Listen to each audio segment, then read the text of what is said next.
गणेश उत्सव के चलते गणेश विसर्जन की तैयारियों के लिए गणेश मंडल के पदाधिकारियों की एक महत्वपूर्ण बैठक बुलाई गई थी।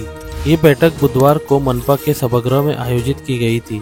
इस बैठक में अपर पुलिस अधीक्षक अशोक नकाते, DYSP नितिन गणापुरे, सभी पुलिस थाने के प्रभारी अधिकारी और गणेश महामंडल अध्यक्ष सचिन नारडे सहित बड़ी संख्या में गणेश मंडल पदाधिकारी उपस्थित थे। हालांकि बैठक की शुरुआत ही देर से हुई।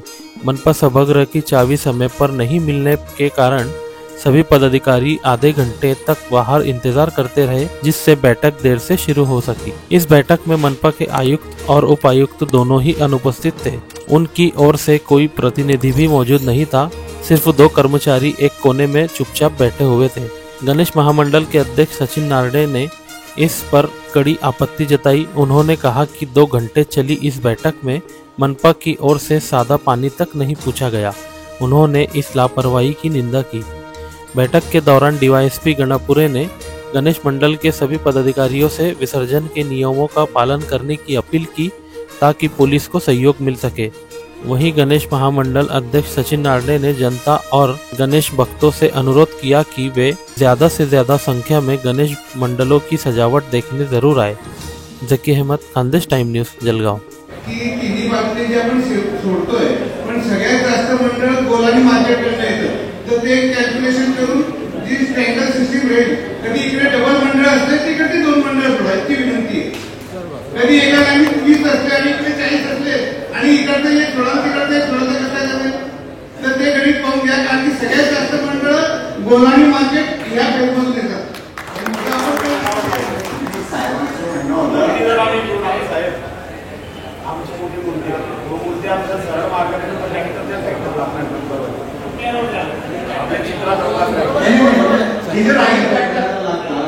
संध्याकाळी 6 वाजेपासून छोट्या गल्ल्यांमध्ये लागून जातात आणि काय होतं, एका ऍप्टेमध्ये 2-2 मंडळाचे बॅनर असतात। त्याच्यामुळे काय होतं, ऐन टायमावर जेव्हा मंडळ पुढे येतात आपल्याला वाटतं फक्त 3च मंडळ आपण मागे, पण कमीत कमी 9 मंडळ आपण मागे पेटले जातो। आणि नवीन पेटचं तसंच झालं होतं। ते पहिले सुरुवातीला सर्वात स्टार्टिंगला होते मागच्या वर्षी आणि सर्वात शेवटी ते गेले होते मागच्या वर्षी, याच कारणामुळे की एका गाडीमध्ये 2-2, 3-3 मंडळाचे बॅनर असतात।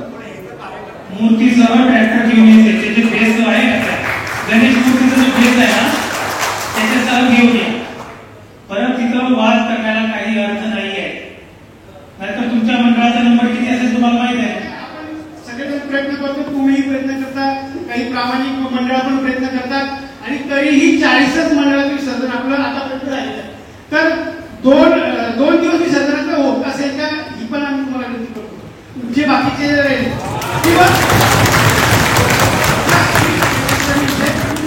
विनंती आहे, हे आपल्याला पुढे भविष्यात करावं लागणार आहे, अजून वाढणार आहे। पॉलिसी एकच आहे, मागच्या वर्षी प्रमाणात सगळ्या मूर्त्या निघतील। कन्फ्युजन जर तुमचं झालं असेल तर क्लिअर करून घ्या। त्या लेनमध्ये तुम्ही येऊन थांबणार आहे आणि आपण नंबर प्रमाणे सोडणार आहे। फक्त एका लेनमध्ये डबल लाईन करू नका मंडळाची, त्याला मग आम्ही सोडणारच नाही, सेम सोडलं जाईल सगळ्या। दुसरी विषय असा आहे, याच्यात सिग्नलिंग सिस्टीम आहे। जेवढे जास्तीत जास्त मंडळ आपण पास करू शकू तेवढे जास्तीत जास्त मंडळ पास करण्याचा आमचा हेतू आहे।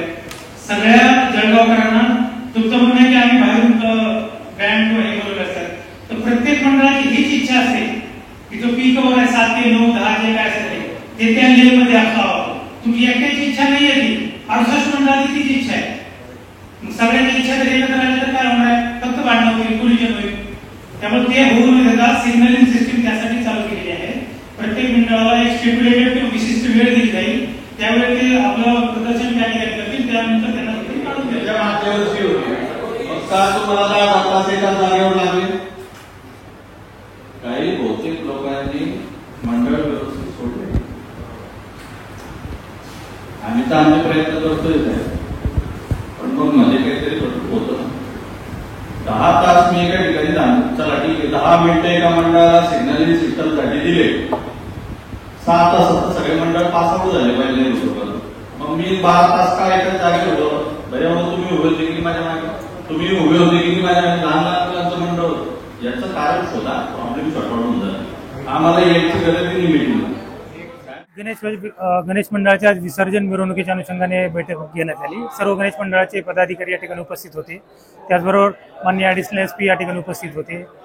जे महामंडळाचे अध्यक्ष आहेत, सचिव आहेत, त्या ठिकाणी उपस्थित होते. सर्व गणेश मंडळाने या ठिकाणी आवाहन केलं की जास्तीत जास्त गणेश मंडळाच्या मिरवणुका ज्या कशा पास होतील यासाठी आपण प्रयत्न करणार आहोत. पूर्ण बंदोबस्त नेमण्यात आलेला आहे. त्याचबरोबर सिग्नलिंग सिस्टीम सुद्धा या ठिकाणी ॲक्टिव्हेट करण्यात आलेली आहे. त्याचबरोबर गणेश मंडळ ज्या ठिकाणी मूर्त्या आपल्या विसर्जन मिरवणुका घेऊन येणार आहेत त्यांना ते कशा पद्धतीने आणायचे, त्यांची नंबरिंग सिस्टीम कशी असणार आहे याबद्दल या ठिकाणी त्यांना मार्गदर्शन करण्यात आलेलं आहे महानगरपालिकेचा. तो जसा निघेल त्या ठिकाणी मग विसर्जन मिरवणूक सुरू होईल. येस रात्रीपासूनच ते सुरुवात करणार आहेत. या मिरवणुका मागच्या वर्षी पण जवळपास 60+ मंडळं होती, तर त्यातले 40 ते 50 मंडळ आपण पास करण्यात यशस्वी झालो होतो 12 वाजेपर्यंत. मिरवणुकीची वेळ 12 वाजेपर्यंतचीच आहे. 12 वाजेच्या आत जास्तीत मंडळ पास करून त्या मिरवणूक संपवण्यासाठी प्रयत्न करणार आहोत. नमस्कार. सर्वप्रथम आपल्या माध्यमातून महानगरपालिका प्रशासन आणि मरा भीमा या दोघांचा आम्ही बैठकीमध्ये निषेध केलेला आहे. 2 तास चाललेल्या बैठकीमध्ये कार्यकर्त्यांना साधं पाण्याबद्दल पण विचारण्यात आलेलं नाही आहे. अशा पद्धतीने या उत्सवाकडे बघण्याचा जो कुत्सित दृष्टिकोन आहे त्याचा आम्ही सगळे निषेध करतो. याच्या आधी मला आणि आमच्यापैकी अनेक ज्येष्ठ कार्यकर्त्यांना गेले 35 वर्षाचा अनुभव आहे. हे पहिल्यांदा अशा पद्धतीने जी वागणूक मिळालेली आहे. आज उत्सव आमचा आहे. पोलीस प्रशासन आम्हाला नेहमी सहकार्याच्या भावनेत असतं, त्यानंतर जिल्हा प्रशासन सहकार्याच्या भावनेत असतं, म्हणून आम्ही सगळ्या कार्यकर्त्यांनी शांतता पण ठेवलेली आहे आणि सहन पण केलेलं आहे. परंतु याचा आम्ही तीव्र असा निषेध सर्वप्रथम आपल्या माध्यमातून करतोय. दुसरी गोष्ट, आता आजचं जे नियोजन झालेलं आहे त्या अनुषंगाने पारंपरिक पद्धतीने श्रींचं विसर्जन होणारे भावपूर्ण निरोप देण्याकरता सगळे कार्यकर्ते हे उत्सुक आहेत. या सर्व विषयामध्ये योग्य ती कायदा आणि सुव्यवस्था राखण्याकरता सगळे कार्यकर्ते बांधील आहेत आणि जास्तीत जास्त चांगली मिरवणूक पारंपरिक पद्धतीने जळगावची मिरवणूक व्हावी याकरता कार्यरत असलेले आम्ही सगळे कार्यकर्ते सर्व भाविकांना आपल्या माध्यमातून विनंती करतो की आपण जास्तीत जास्त संख्येने या मिरवणुकीचा आणि श्रींना निरोप देण्याचा भावपूर्ण क्षण जो आहे त्याचा अनुभव घ्यावा, कार्यकर्त्यांचा उत्साह वाढवावा आणि अशा पद्धतीने सर्व मिळून जळगावकर नागरिक एक उत्कृष्ट अशी विसर्जन मिरवणूक करण्याकरता आणि बघण्याकरता उत्सुक आहेत. त्यांचे निश्चित चांगलं मनोरंजन आणि चांगला देखावा आणि चांगली मिरवणूक करण्याकरता आम्ही सगळे कटिबद्ध आहोत. आम्ही जास्तीत जास्त प्रयत्न करणार आहोत की जळगावचे जे गणेश उत्सव आहे तो राज्य उत्सव आता सरकारने केल्यामुळे राज्यात पोहोचण्याकरता जे जे करणं गरजेचं आहे ते सार्वजनिक गणेशोत्सव महामंडळ आणि सर्व गणेश मंडळ निश्चित करतील. धन्यवाद. मंगल मूर्ती.